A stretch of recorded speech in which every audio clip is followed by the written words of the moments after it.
It is time for another sketchbook walkthrough. This one I started towards the end of 2023 and went through to the first couple of months of 2024. It's an Etcher Perfect Sketchbook. It's a bit grubby because it's a textile cover, but it's really nice to paint in. It's got nice heavy cotton paper, so let's get started. So at the beginning of each of my sketchbooks I put in a photo of somebody who inspires me. This time it was Lapin. He's a sketcher, mobile sketcher. He's a Frenchman, but he lives in Barcelona. So yeah, testing out my palette. Let's center that again. More testing out. Monsters aren't as scary if you start shining light on them.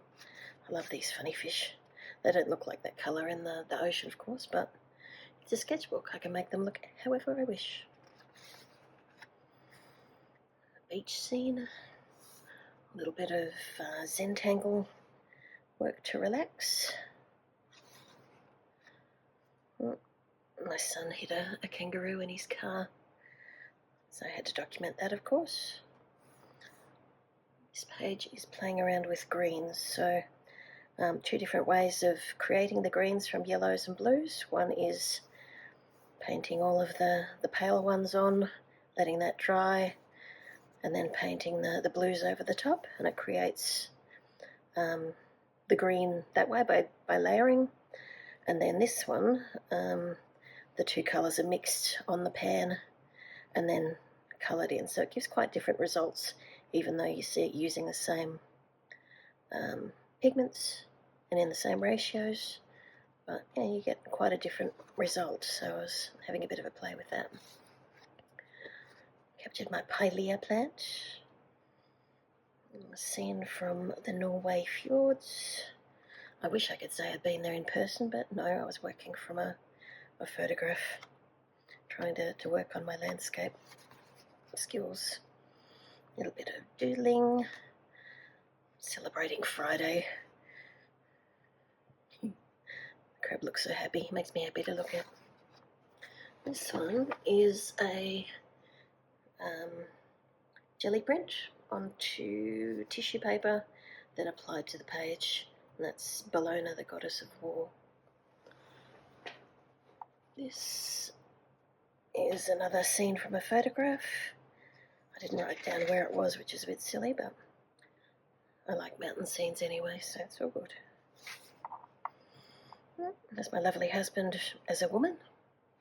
I call him Gwendolyn. And some drawing together grown-up table exercises on the next couple of pages. If you haven't found this community and you're interested in sketching, well worth looking up.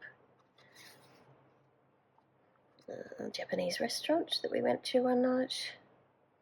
Another quote: "I will not give up the flowers in my heart just because the world is a hard place. The world is only a hard place because it needs more flower-hearted people."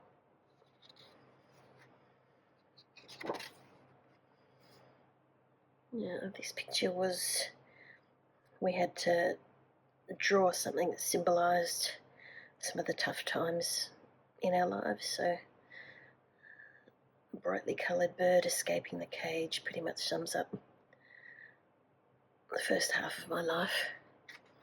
A little bit of play with some characters. This is what I did for last year's Christmas. I'd say card, but nobody sends cards anymore. Notification. It's all a bunch of my hometown landmarks and things. Some pear leaves. It's the same leaf, just turned around in different angles.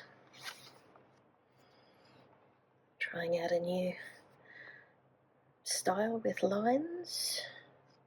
Some more Zentangle relaxation work.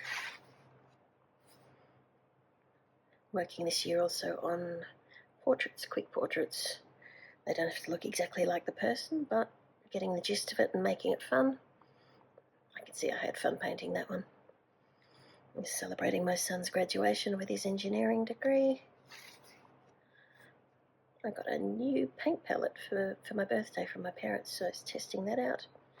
And then, of course, we're kicking off the new year with some more doodling and playing around with watercolour washes. New Year's Day, I took a trip out to the Arboretum to sit up on the hill. Took in the view while I thought about life. Okay, there is nothing so useless as doing efficiently that which should not be done at all. That was a reminder to myself.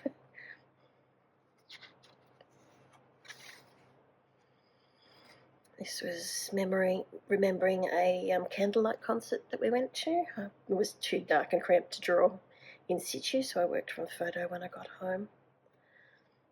Fiddling with a new banner for my newsletter. If you haven't signed up for my newsletter, details are in the comments section. Sign up, I'd love to have you.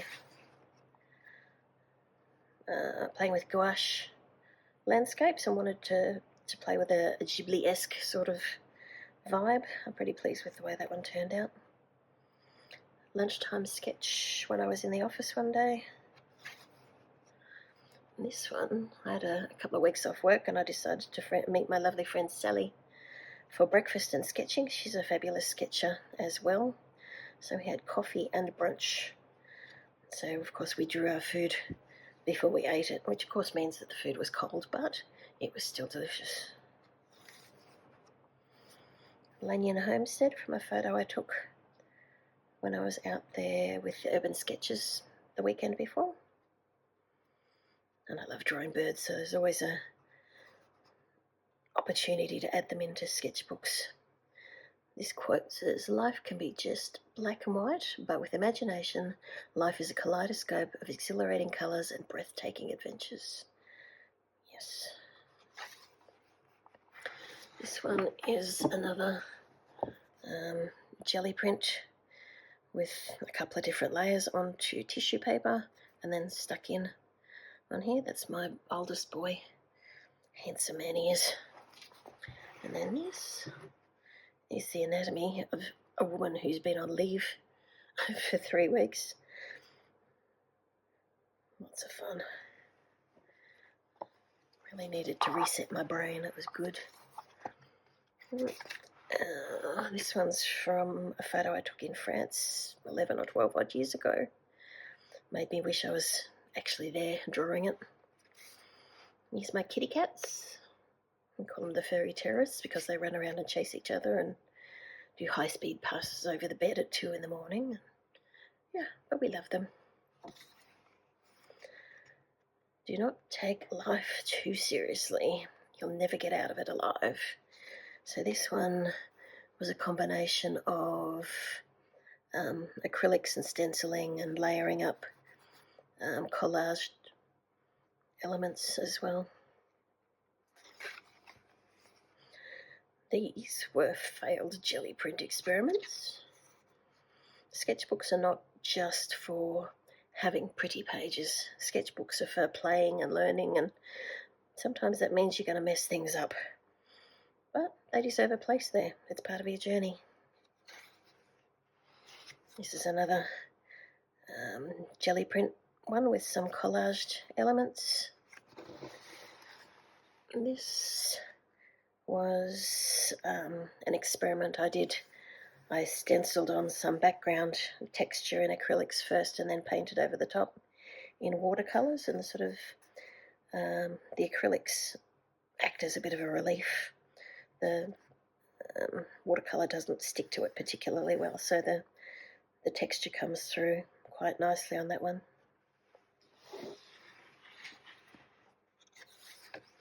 And last page of the book. This is Sydney Harbour. My husband and I took a trip to see a concert at the Opera House. And we also did a trip on the ferry over to the other side of the harbour to get some lunch. And I took some photos. It was too choppy to paint at the time, so this was remembering that trip. It's tricky. It's the first full-on cityscape I've done. It's quite hard getting all the buildings in and keeping them in scale. And yeah, that's it. Thank you for sticking around.